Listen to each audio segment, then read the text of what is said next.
आज हम एक ऐसे म्यूचुअल फंड के बारे में बात करने वाले हैं जिसके बारे में कोई बात ही नहीं करता। ये बहुत ज्यादा अंडररेटेड म्यूचुअल फंड है और सबसे हैरानी वाली बात क्या है ना, इसके बारे में कोई बात नहीं करता है, बट उसके बावजूद भी इस म्यूचुअल फंड का परफॉर्मेंस बाकी सारे म्यूचुअल फंड जिसके बारे में बात किया जाता है उनसे बहुत ज्यादा बेहतर है पिछले 10 साल के अंदर में, 12 साल के अंदर में। अब जब इसके बारे में बात नहीं किया जाता है, इसके वजह से इसका जो AUM है, एसेट अंडर मैनेजमेंट, वो ज्यादा ग्रो नहीं कर पाया है। बहुत ही कम इसका एसेट अंडर मैनेजमेंट है। इस म्यूचुअल फंड का नाम है Invesco India mutual fund. Invesco India asset management company officially incorporate हुई थी 20 मई 2006 को। एक बात का आपको ध्यान रखना है, जो इन्वेस्को इंडिया म्यूचुअल फंड है ना, ये 2016 से पहले ज्वाइंट वेंचर था, मतलब दो कंपनी को मिला के बना हुआ था।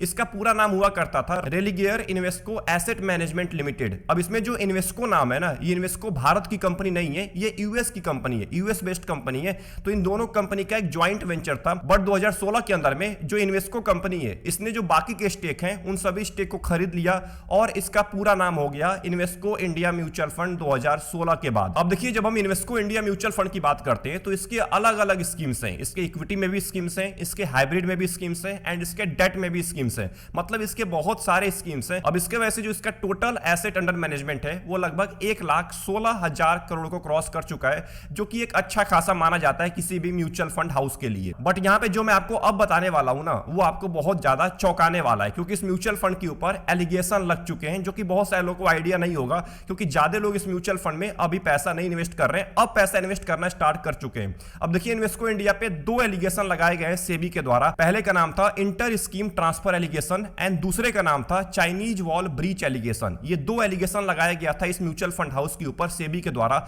एक बार समझ लेते हैं कि इन एलिगेशन का मतलब क्या होता है, आखिर में इन्वेस्को इंडिया के साथ हुआ क्या था 2023 के अंदर में। एंड सबसे इंपॉर्टेंट, इसके बाद मैं आपको बताने वाला हूं कि आखिर में इसके कौन से बेहतरीन फंड्स हैं जिसमें आप पैसा इन्वेस्ट करने के बारे में सोच सकते हैं एंड किसको इस म्यूचुअल फंड हाउस में पैसा इन्वेस्ट करना चाहिए। इन सभी मुद्दों के बारे में बात करने वाले हैं, तो यहां से इस पूरे वीडियो को वॉच करिएगा ध्यान से, क्योंकि ये बहुत ज्यादा इंपॉर्टेंट होने वाली है, स्पेशली इन्वेस्को इंडिया के इन्वेस्टर्स के लिए।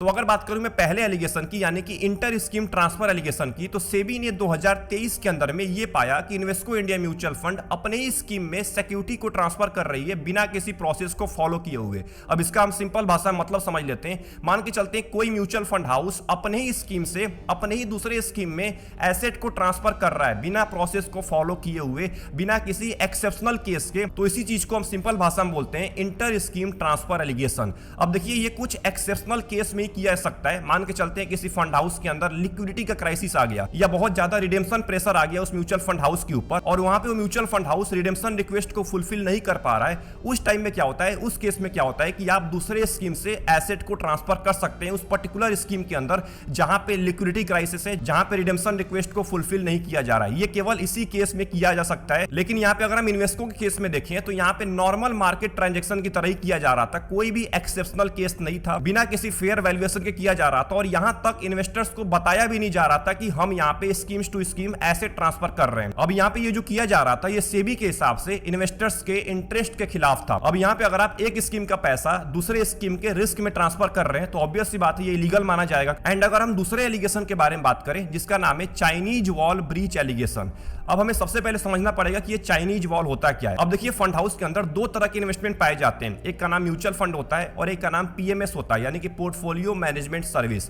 अब पीएमएस के अंदर क्या होता है ना कि आपका पर्टिकुलर पोर्टफोलियो मैनेज होता है, मतलब एक सिंगल इंसान का पोर्टफोलियो मैनेज करने के लिए एक SEBI registered fund manager hire किया जाता है। यहां पे मिनिमम इन्वेस्टमेंट 50 लाख का होता है। अगर आप मिनिमम 50 लाख रुपए इन्वेस्ट कर पाते हैं तभी आप पीएमएस के अंदर पैसा इन्वेस्ट कर सकते हैं। सबसे इंपॉर्टेंट, यहां पे जो फंड मैनेजर होता है वो आपके बिहाफ पे डिसीजन लेता है, मतलब यहां पे फ्लेक्सिबिलिटी कंट्रोल आपके हाथ में होता है। बट म्यूचुअल फंड में क्या होता है, म्यूचुअल फंड में बहुत सारे इन्वेस्टर से पैसा लिया जाता है और उसको फिर इन्वेस्ट किया जाता है अलग अलग एसेट क्लास के अंदर में। तो ये म्यूचुअल फंड और पीएमएस के बीच का फर्क होता है। पीएमएस एक सिंगल पर्सन के लिए बनाया गया है, बट म्यूचुअल फंड सबके लिए बना होता है। तो इन दोनों के बीच में ना एक वॉल होता है और इस वॉल का नाम होता है चाइनीज वॉल, और ये वॉल मेंटेन रहना चाहिए। ऐसा कुछ नहीं है कि पीएमएस वाला बंदा फायदा उठा रहा है म्यूचुअल फंड से। इन दोनों के बीच में एक वॉल होता है जिसको हम चाइनीज वॉल बोलते बोलते हैं। लेकिन इन्वेस्को इंडिया म्यूचुअल फंड के केस में इस चाइनीज वॉल को ब्रीच कर दिया गया था, मतलब प्रॉपर्ली मेंटेन नहीं किया गया था इस चाइनीज वॉल को, इंफॉर्मेशन बैरियर हो गया था। अब इसके वजह से क्या हुआ था कि जो म्यूचुअल फंड टीम थी इन्वेस्को इंडिया की और पीएमएस टीम थी, इन दोनों के बीच कॉन्फिडेंशियल इंफॉर्मेशन शेयर किया जा रहा था। अब इसके वजह से जो पीएमएस वाला क्लाइंट था उसको ज्यादा एडवांटेज मिल रहा था, अनफेयर एडवांटेज मिल रहा था। इसको सेबी के भाषा में सिंपल बोला जाता है कॉन्फ्लिक्ट ऑफ इंटरेस्ट। इसी का केस लगाया गया था इन्वेस्को म्यूचुअल फंड के ऊपर, क्योंकि ये दोनों बिजनेस यानी कि पीएमएस और म्यूचुअल फंड एक ही कंपनी के अंडर में आता है, बट इनको ऑपरेट अलग अलग किया जाना चाहिए। मतलब ये दोनों ऑपरेट अलग अलग होते हैं, पीएमएस अलग ऑपरेट होता है, पीएमएस की अलग टीम होती है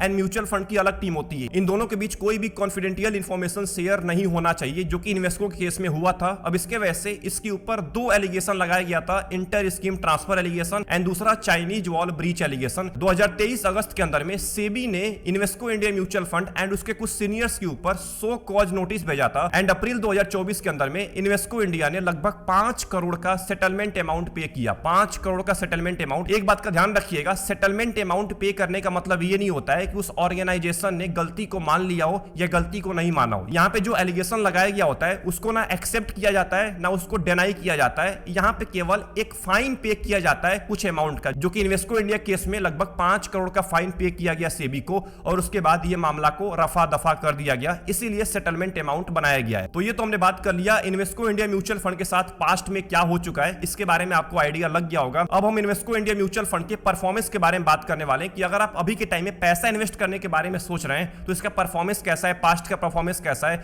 इसका पोर्टफोलियो कैसा है, रिस्क कैसा है एंड इसके टॉप के म्यूचुअल फंड्स कैसे हैं, उनके बारे में एक बार बात कर लेते हैं। उसके बाद मैं आपको बताने वाला हूं कि आपको कैसे पैसा इन्वेस्ट करना है और किसको पैसा इन्वेस्ट करना है इस म्यूचुअल फंड में। तो देखिए, इन्वेस्को इंडिया म्यूचुअल फंड के अंदर ऐसी बहुत सारी कैटेगरी है जो भी के टाइम में टॉप कर रही है, बहुत लंबे टाइम से एक बढ़िया परफॉर्मेंस देती जा रही है। जैसे इन्वेस्को इंडिया का लार्ज एंड मिड कैप हो गया, इसका मिड कैप हो गया, स्मॉल कैप हो गया, फ्लेक्सी कैप हो गया। ये जो कैटेगरीज है ना, ये बहुत ही बढ़िया परफॉर्मेंस कर रही है, अपने कैटेगरी के अंदर टॉप में रैंक करने वाली ये म्यूचुअल फंड है। और सबसे इंपॉर्टेंट, ये तो एवरग्रीन फंड्स हो गए, बट इसके सेक्टोरल फंड्स भी बहुत ही बढ़िया परफॉर्मेंस दे रहे हैं, लंबे टाइम से बहुत ही बढ़िया रिटर्न दिया है, 17% का, 19% का, 20% का पिछले 10 से लेकर 12 साल के अंदर में। तो एक बार हम चेक कर लेते हैं इनके टॉप के म्यूचुअल फंड्स के बारे में कि उनका परफॉर्मेंस कैसा है। तो एग्जांपल के तौर पे मैंने इन्वेस्को इंडिया के large and mid cap fund को लिया है, जिसका फंड साइज है लगभग 9000 करोड़ का, एक्सपेंस रेशियो है 0.6% का। अगर हम इसके large and mid cap fund के बारे में बात करते हैं तो पिछले एक साल के अंदर में लगभग 15% का रिटर्न दिया है, बेंचमार्क और कैटेगरी दोनों को बीट कर दिया है। 2 साल में लगभग 28% का रिटर्न दिया है, बेंचमार्क और कैटेगरी दोनों को बीट कर दिया है।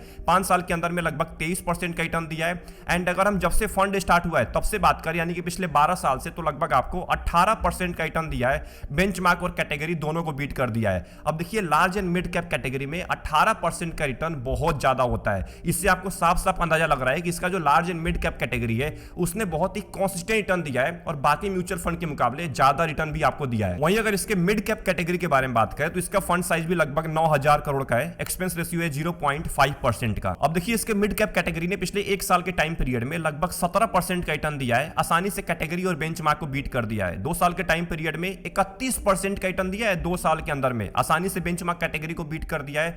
5 साल के अंदर में 28% का रिटर्न दिया है। एंड जब से मिड कैप कैटेगरी स्टार्ट हुई है, यानी कि लगभग 2013 से लेकर अभी तक पिछले 12 साल के अंदर में लगभग आपको 22% के आसपास रिटर्न दिया है, बेंचमार्क और कैटेगरी दोनों को बीट कर दिया है। इसके स्मॉल कैप कैटेगरी का जो फंड साइज है वो लगभग 8700 करोड़ का है, एक्सपेंस रेशियो है 0.4% का। इसके स्मॉल कैप कैटेगरी ने पिछले एक साल के अंदर में लगभग 9% का रिटर्न दिया है, आसानी से बेंचमार्क कैटेगरी को बीट कर दिया है। 2 साल की बात करें, लगभग 22% का रिटर्न दिया है, यहां भी कैटेगरी बेंचमार्क को बीट कर दिया है। एंड अगर बात करें जब से ये फंड स्टार्ट हुआ, यानी कि 2019 के अंदर में ये फंड स्टार्ट हुआ था, आज से लगभग 6 साल पहले, तो लगभग आपको 6 साल में 24% का रिटर्न दिया है, बेंचमार्क और कैटेगरी दोनों को आसानी से बीट कर दिया है। मतलब जो इसका स्मॉल कैप कैटेगरी है उसने भी कंसिस्टेंट परफॉर्मेंस दिया है पिछले 5-6 साल के अंदर में। एंड अगर इसके फ्लेक्सी कैप कैटेगरी के बारे में बात करें तो इसका फंड साइज लगभग 4380 करोड़ का है, एक्सपेंस रेशियो है 0.5% का। इसके फ्लेक्सी कैप ने पिछले एक साल के अंदर में लगभग 9% के आसपास रिटर्न दिया है, बेंचमार्क के बराबर है, बट कैटेगरी एवरेज को बीट कर दिया है। वहीं अगर 2 साल की बात करें तो लगभग 24% का रिटर्न दिया है, बेंचमार्क और कैटेगरी दोनों को बीट कर दिया है। एंड जब से ये फंड स्टार्ट हुआ है, यानी कि अगर मैं बात करूं 2022 से लेकर अभी तक, लगभग आपको 21% के आसपास रिटर्न दिया है पिछले 3 साल के अंदर में,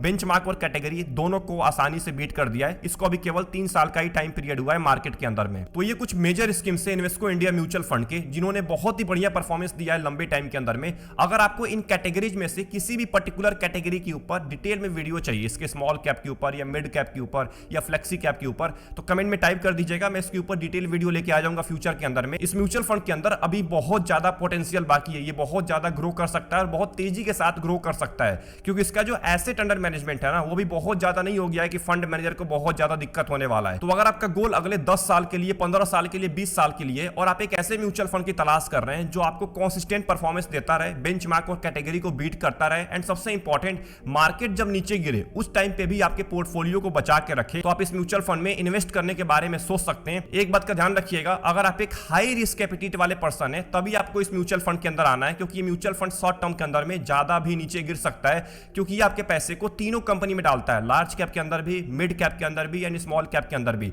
कहीं कहीं आपको स्मॉल कैप में ज्यादा एलोकेशन भी देखने को मिलेगा किसी किसी कैटेगरी के अंदर में, तो उसको भी ध्यान रखना है। शॉर्ट टर्म में आपको वोलेटिलिटी भी ज्यादा देखने को मिल सकता है। सबसे इंपॉर्टेंट मैं आपको एक ही चीज बोलना चाहूंगा, इस म्यूचुअल फंड में आप एसआईपी करने के बारे में ज्यादा सोचिएगा लमसम के मुकाबले, क्योंकि अगर आप एसआईपी करते हैं तो म्यूचुअल फंड आपको लंबे टाइम में कंसिस्टेंट परफॉर्मेंस दे सकता है। लमसम करेंगे अगर ये फंड आगे चल के नीचे गिरता है तो आपको बहुत ज्यादा प्रॉब्लम होने वाली है, क्योंकि जो फंड टॉप पे चलता है ना वो एक दिन नीचे भी आता है, फिर से वो टॉप पे जाएगा, बट उसका गिरावट होना तय है। तो गिरावट होता है उसी टाइम पे मैक्सिमम लोग उस म्यूचुअल फंड हाउस को क्विट करते हैं। आज के टाइम में जो म्यूचुअल फंड नीचे गिरे पड़े हैं ना, उनका भी एक नाम था एक टाइम पे, वो भी बहुत ही बढ़िया परफॉर्मेंस दे रहे थे, बट आज उनकी हालत खराब है। अब जब हालत खराब होती है तो maximum investor mutual fund house को छोड़ के बाहर निकल जाते हैं, और ये हालत इन्वेस्को इंडिया के साथ भी हो सकता है। मैं आपको ये नहीं बोल रहा हूं कि होगा, बट हो सकता है फ्यूचर के अंदर में, तो उसके लिए भी आपको तैयार रहना पड़ेगा। तो आई होप आपको ये इन्वेस्को इंडिया म्यूचुअल फंड की वीडियो पसंद आई होगी। इस पूरे वीडियो को बनाने का केवल मेरा एक ही मोटिव था कि आपको इस म्यूचुअल फंड के बारे में अच्छे से नॉलेज हो, पता चले कि इस म्यूचुअल फंड के साथ क्या हो चुका है,